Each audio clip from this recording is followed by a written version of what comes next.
हो भाई क्या करता रहो?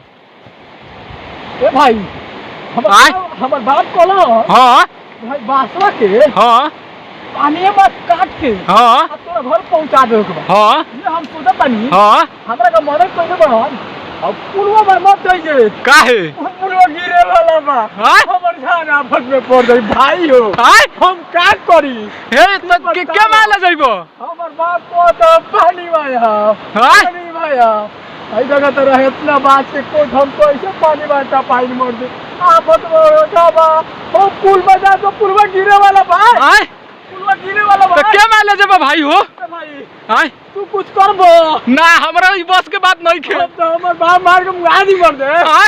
हमर बाप मार के मुआ दी का करी अब हमरा बस के बात नहीं खे, छोड़ दो भाई, सब काम हमर से ना होई।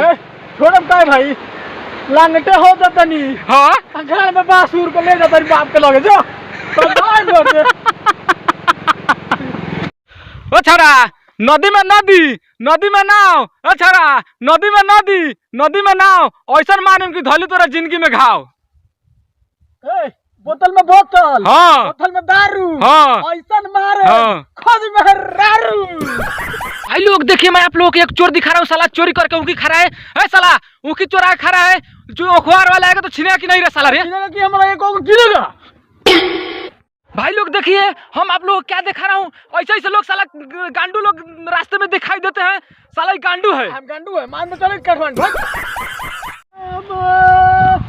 हो भाई काय रो तर हो मरने जगह जरा लहरिया हमर हो ये साला है इतना बड़का हो गई लगी हमें डोने नहीं के धोई तो रोलस आ जाई। हम हमको नहीं जब बुरो पानी या पोलनी या पोसन या पानी धोई नहीं हाँ नहीं सारा हमरा के कुछो नहीं के देख एमे दालो नहीं के धोई अब हम का करी हाँ मर दे तुरे हम का करी ये साला के जोर से काट दिखा हो ना हो जो आई समय तो ये अपने दी अब का लौड़ा के दिन दियो सार के खिया पोस के बो के हेठ बड़े बहवा देनी